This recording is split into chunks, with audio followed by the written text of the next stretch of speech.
Oklahoma Coaches Association Clinic. Kenney and the Coaches Live. I almost forgot what the show was, man. Done so many of these. Yeah. Honored to be joined today by Coach Mike Dunn of the Carl Albert Titans. Man, I cannot speak to that. I think I've just been speaking so much. I'm not in school mode yet where I have to. I always say this time of year you got to get your sea legs back. You know, those first couple of weeks of football, your legs are hurting. They kind of get used to it. Yeah, I get it. Oh man, like last night at my hotel, I'm up front getting coffee, and because my head was hurting, I was trying to figure out a way to get rid of it. The person up front wasn't there, and I was standing kind of away from them, and they finally come back in. They weren't there, and I was looking for ibuprofen, and they're like, "Sir, can I help you?" And I just turned around, and I just thought I was talking quiet, but when I started talking, it just came out so loud, and I was like, "Oh crap, I'm probably scaring this person to death." Right. You're still in headphone mode. Well, Coach, man, I appreciate you taking a few minutes to visit with me. I know you have to introduce someone here in a minute, so I appreciate you sitting down. Yeah, absolutely, love to do it. Now, Coach's Clinic, I've kind of always thought is kind of like the unofficial end of summer. Right. Did the Titans have a good summer getting ready for 25 season? Yeah, we did. It's a young group this year. We graduated 17 seniors, and 13 of those guys got opportunities to go play college football, and so it was an exceptional class. And so we've got a lot of guys that we needed to see step up this summer, and we're going to be way young. I think we got 12 seniors total, and really we got an offensive line return, a defensive line return, and all of our skill back end guys on defense, and receivers, running backs, quarterbacks, we're all pretty new there. And so we needed to have a good summer, and our kids, they really stepped it up. We had a really good off season with that all in mind, that we had a bunch of spots that had to be filled, and we still got lots of great competition that's going to have to take place in fall camp there in those first few weeks, and there's going to be a lot of positions up for grabs, and I think our kids they're up for the challenge. I think we got a lot of guys that, the last couple of years we've been very veteran, and a lot of starters returning and talent returning, and this year we've got talent returning, but it's a bunch of guys that are having a chance. Guys that I think last year probably thought, there's no chance. I don't have a chance to get on the field. And so this year these guys have stepped it up and done a really good job. And people here, you said you've only got 12 seniors. I mean, 12 seniors at a 5A school. I mean, that's not a ton. So, no. But yeah, I mean, and your kids, I mean, I've got the stats here, 3 in a row. 19, this is the big one for me, 19 total for Carl Albert as a program. Yeah. It's tied for most ever. Right. What's it going to take for you guys to get number 4 in a row and number 20 overall and be the top dogs? Right. One thing we've talked a lot about so far, and something we're introducing with our kids when we get back on our first day, August 11th, is 2020 vision. I think that's going to be our thing this year, and when we were kind of kicking around ideas of what the theme could be or should be, I can't remember who threw that out there. It wasn't my idea, but 2020 vision, I think, kind of encapsulates a lot of different things that we can talk to our kids about, and what it takes to go and make a run that's 4 months long. And our kids are used to it. That's one of the advantages I think we have. Our kids only expect to go play 14 games and play 14 weeks, and so that part is easy as far as what the mindset is, but it never is easy once you actually get into it. Every team, it doesn't matter how successful or less successful you are, there's going to be laws in the season, and you've got to figure out creative ways to keep your kids going. You've got to make sure that you're always talking to them about the faceless opponent.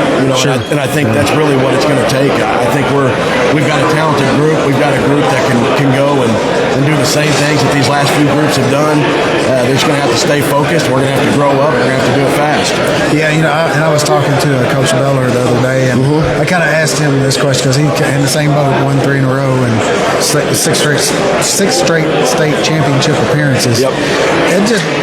Does it just become an expectation of your kids? It's just like, hey, we know we're going to have to put in the work, but we know what that looks like. Is that kind of where your kids are at? Yeah, I think so. Our guys, it definitely is. It's their expectation. Even my first year there, my first year in 2021, we got beat in the semifinals. We had just won 5 in a row. And you would have thought, I mean, it was one of the strangest feelings that I've ever had. The only time I ever had that feeling was when we got beat in 2002, and I was helping out as a student assistant in college, and we had just won 5 in a row. And that was the only other time I could explain that feeling of, kids just don't know what to do. It's almost like coaches are like, what do you do next? And we don't have that last week to prepare. You don't do the things after that are fun to do, like the ring designs and the state championship stores, celebrations, all that. And it's just very strange. So our kids, I think, they have that same feeling. It doesn't matter who we're playing against. It doesn't matter what the situation is. They walk onto the field, they expect to win. And that's, as a coach, it's half the battle. Oh, yeah. Your kids believe, and our kids, they most certainly believe, and they think that they can take on anybody, any challenge. And I think our coaches, we do a really good job of putting our guys through the ringer and making them do hard things. I think that's something that a lot of people don't do these days.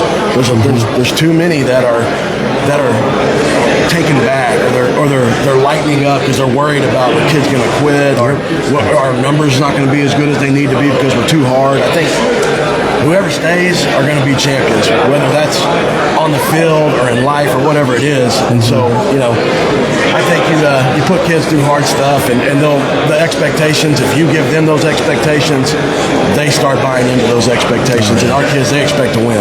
Absolutely, man. I could talk to you about that forever, but I know you're kind of limited on time. We'll do it again on one of your shows. Absolutely, yeah, man. Yeah, well, you've been on 2 of them? This is number 3 that I've been on with you. So I've been on 2 shows and then here live with you. I think it was the first time. Had you just won the first one in a row? I think so. That's crazy. Yeah, I think it was after my first one. This doesn't seem like I've been doing it that long. Right. I think I was on that first one, after that first one, and then we did the coaches roundtable. Yeah, that's right. Now, how many of these clinics have you come to as a speaker? So this is year 3 for me.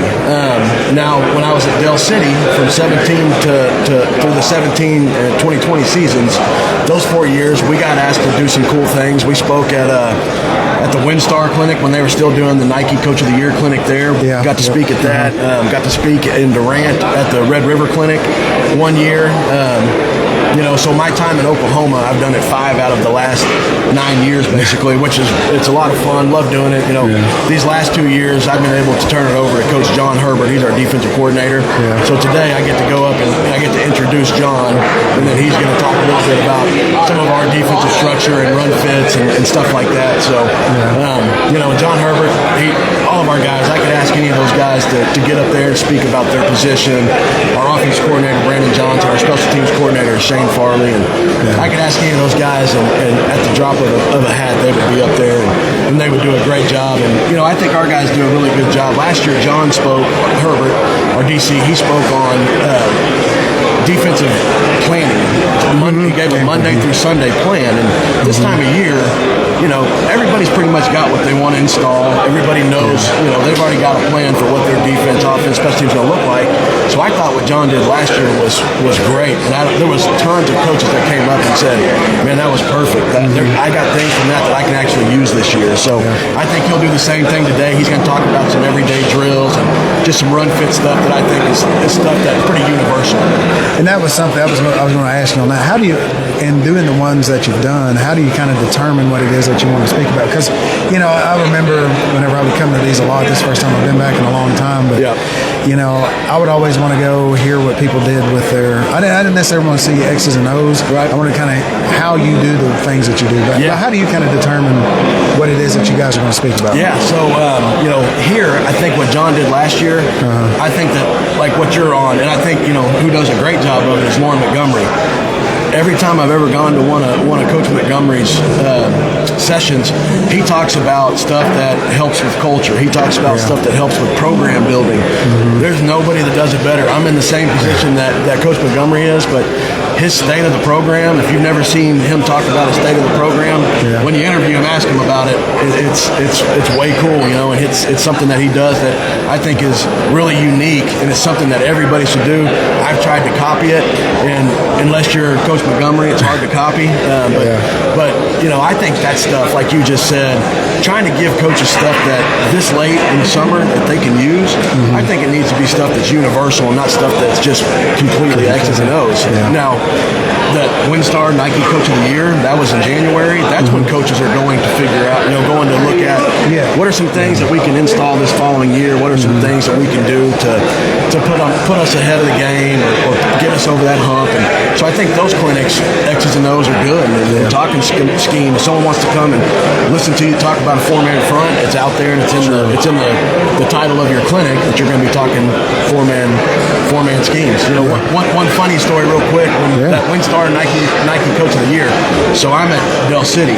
So it was funny, I had a clinic prepared and I was going to talk about our run fits out of our four-man front. Yeah. Well, I start looking into the crowd and 5 of our 10 opponents on our schedule for the following year are in the crowd. And so I pivoted and I went to a 3-man. I had a 3-man clinic kind of prepared. Yeah. So I pivoted and went to a 3-man front. Well, Coach Madden and Coach Herbert, our offensive line coach, our defensive coordinator, now Carl Albert, we were playing them week 2.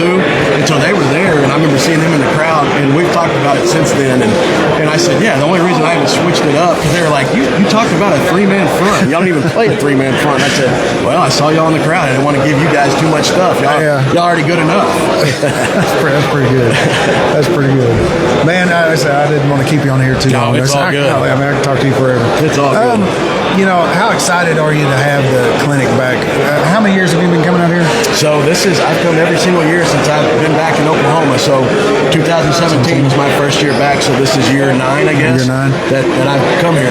How excited are you to have it kind of closer to home? Oh man, way excited. I think Coach Wayne Dozier, our OCA executive director, he's one of those guys. He was my coach in high school. He coached football at Carl Albert. He was the head baseball coach. He does a phenomenal job of never being complacent. He always wants to try to do something and do it better and make it better every year. So moving to Oklahoma City, I think it's time. It's been a long time, obviously, since it's been in Oklahoma City. And I think we just kind of outgrew it. From what I've been told, I don't even remember it from when I was in college and I went to it in Oklahoma City, but I think it just outgrew where it was. Yeah. So now getting a partnership with UCO and be able to doing lots of games there on the college campus, man, I think that's going to be great. Lots of space. You're going to have more opportunity for some of those guys to come. And something that I see here, you can speak to this probably a little bit better, but when I come here, I always see it's Oklahoma City. It's Oklahoma City Metro-based people that I always see here. Like looking out in the crowd, I see the Washington guys. Yeah. I see Duncan. I see Lot Mack here, and a lot of times I don't see all my Tulsa buddies. They just stay at home. Yeah, because they stay at home, and so maybe it's going to do a thing where give those Tulsa guys a chance to go travel and spend a couple nights with their coaching staffs and use it as kind of a retreat somewhat right before you start your coaches meeting. So I think it's going to be a great thing. Yeah, absolutely. Now, before I let you go, Monday I asked people a Mount Rushmore question. I'm not going to ask you that. You can ask me whatever you want, brother. I'm an open book. Well, yesterday I had a choice of 2 questions. I'm not going to do that one. But today I've been asking people, aside from the school that you're coaching at or have coached at, which school in Oklahoma High School, has the coolest mascot? Oh, man.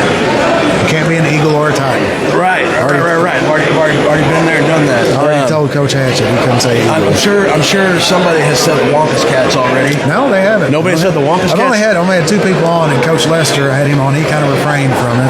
What?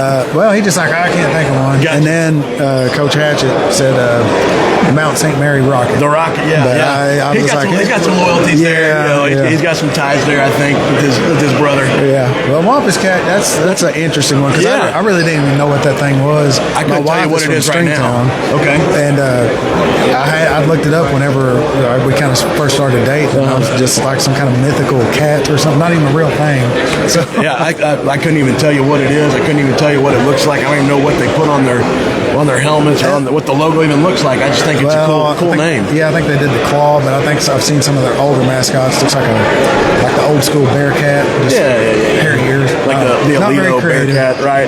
Sorry, Atoka people, but y'all can do better.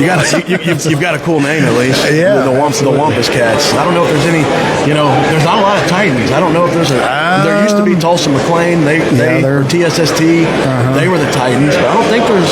I don't know if there's another Titans out there. So I kind of like that. It's unique, but Wampus Cats. I don't know that there's any Wampus Cats.